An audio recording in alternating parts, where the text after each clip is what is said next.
O na pagkakain naman tayo.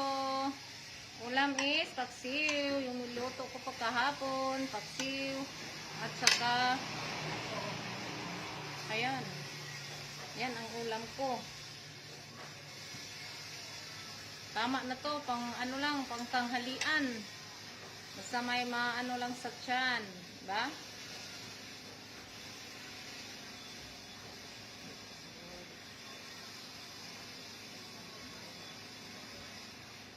Kain na. Kain tayo guys. Oh. Kahit ano lang. Paktiw. Masarap na yan. Paksiw na isda. Ang ulam namin ngayon. Okay na. Tsaka ito.